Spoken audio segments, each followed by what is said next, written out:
Warahmatullahi wabarakatuh. Baiklah, di sini kami dari kelompok 11 akan mempresentasikan tentang pengembangan rencana pelaksanaan pembelajaran atau RPP dan karakteristiknya pada kurikulum 2013 yang beranggotakan Jenny Rizky Lumban Gaul dan saya sendiri Dian Atika.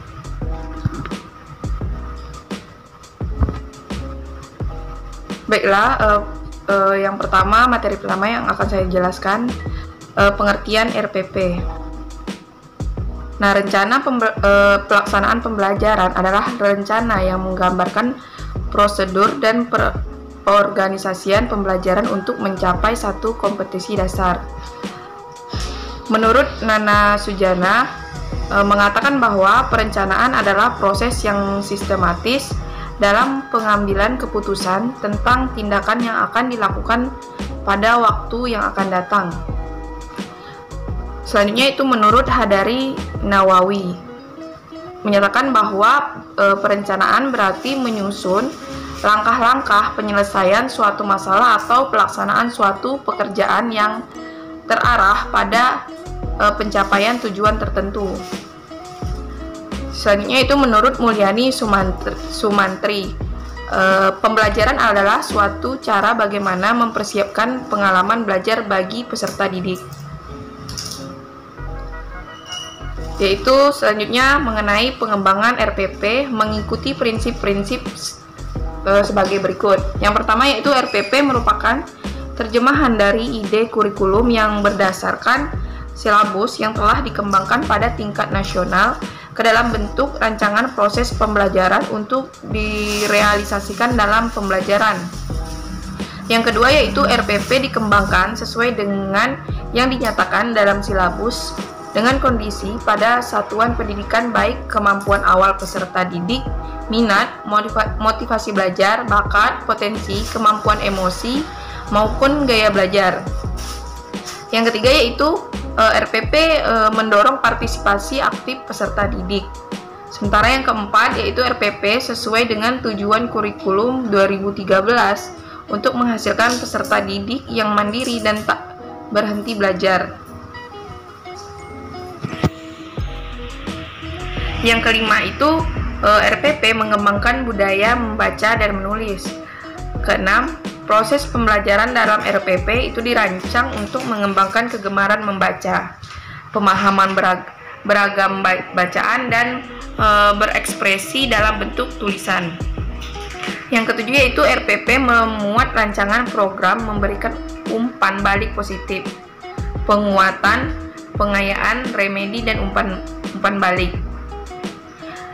Yang kedelapan yaitu RPP juga disusun dengan memperhatikan keterkaitan terkaitan dan keterpaduan antara K1 dengan KI dan KD, materi pembelajaran, penilaian, dan sumber belajar dalam suatu keutuhan pengalaman belajar. Yang kesembilan yaitu RPP disusun dengan mempertimbangkan penerapan teknologi informasi dan komunikasi secara terintegrasi, sistematis, dan efektif sesuai dengan situasi dan kondisi. Selanjutnya itu mengenai materi komponen pengembangan RPP. Yang pertama yaitu identitas, meliputi mata pelajaran, kelas atau per semester, dan alokasi waktu yang ditetapkan. Yang kedua itu kompetensi inti atau KI. Yang ketiga kompetensi dasar atau KD. Yang keempat yaitu indikator pencapaian kompetensi. Yang kelima yaitu materi pembelajaran. Keenam kegiatan pembelajaran. Ketujuh itu penilaian pembelajaran dan remedial. Yang kedelapan yaitu media atau alat, bahan, dan sumber belajar. Selanjutnya itu langkah-langkah pengembangan RPP. Yang pertama mengkaji silabus, mengidentifikasi materi pembelajaran, menentukan tujuan pembelajaran, pengembangan kegiatan pembelajaran, menentukan model, metode, dan strategi pembelajaran, model-model pembelajaran.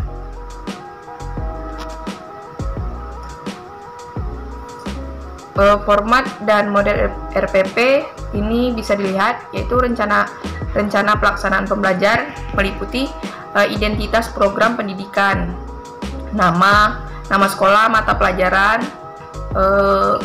keahlian, kelas atau semester, tahun pelajaran, alokasi waktu. Yang B itu kompetensi inti dan kompetensi dasar.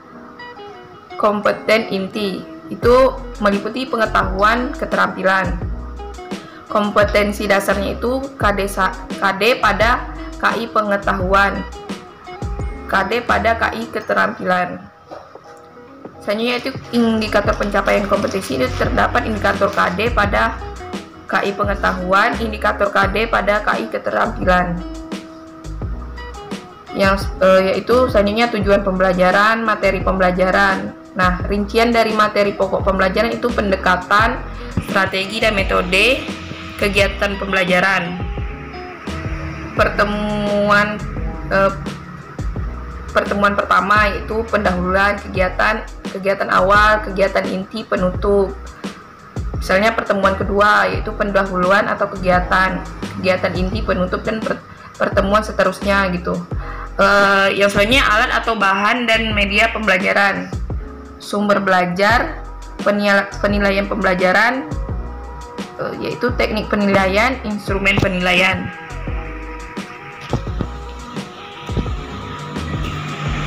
Baiklah, sekian materi dari saya. Selanjutnya akan disampaikan oleh teman saya. Nah, selanjutnya ada perbedaan RPP, KTSP, dan K13. Nah, perbedaan yang pertama yaitu pada mata pelajaran yang tertentu mendukung kompetensi tertentu. Setiap mata pelajaran yang mendukung semua kompetensi atau sikap, keterampilan, dan pengetahuan. Perbedaan yang kedua yaitu pada mata pelajaran dirancang berdiri sendiri dan memiliki kompetensi dasar sendiri. Nah, mata pelajaran yang terkait dengan yang lain dan memiliki kompetensi dasar yang oleh kompetensi inti tiap kelas. Yang ketiga itu adalah bahasa Indonesia sejajar dengan mata pelajaran sebagai pengelola mata pelajaran lain atau sikap dan keterampilan berbahasa. Perbedaan yang keempat yaitu tiap mata pelajaran diajarkan dengan pendekatan yang berbeda. Semua mata pelajaran diajarkan dengan pendekatan yang sama atau saintifik, melalui mengamati, menanya, mencoba, menalar. Perbedaan yang kelima yaitu setiap jenis konten pembelajaran diajarkan secara terpisah, bermacam jenis konten pembelajaran diajarkan terkait dan terpadu satu sama lain. Konten ilmu pengetahuan terintegrasi dan dijadikan penggerak konten pembelajaran lainnya. Perbedaan yang keenam yaitu pada pelajaran tematik untuk kelas 1 sampai kelas 3 belum integratif. Untuk tematik integratif untuk kelas 1 dan 3. Nah, selanjutnya yaitu perbedaan yang ketujuh. Pelajaran TIKAM sendiri merupakan sarana pembelajaran digunakan sebagai media pembelajaran mata pelajaran lain. Perbedaan yang ke-8 adalah bahasa Indonesia sebagai pengetahuan, sebagai alat komunikasi dan pembawa pengetahuan. Nah, perbedaan ke-9 itu yaitu pada anak SMA.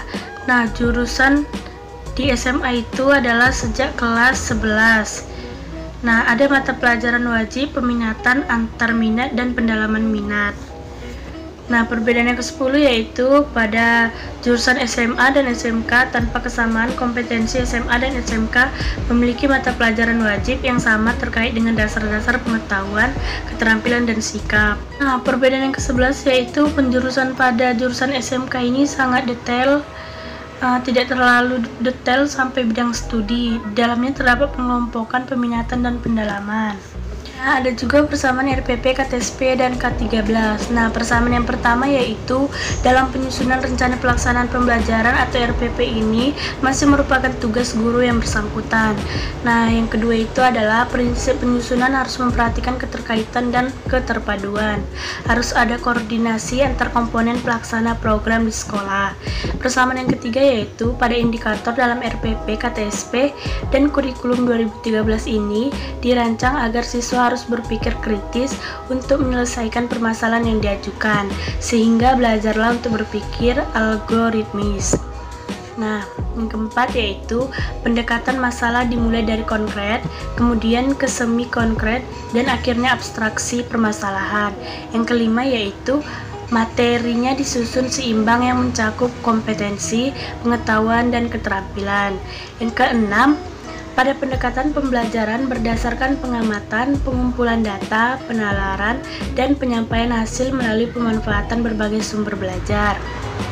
Yang ketujuh, tujuan pembelajaran dalam rumusan bentuk pernyataan yang operasional dari kompetensi dasar.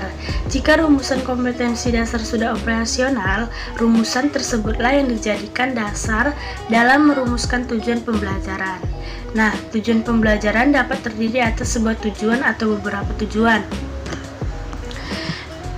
Nah, hanya itu saja yang dapat kelompok kami sampaikan. Semoga dapat bermanfaat. Sekian dan terima kasih.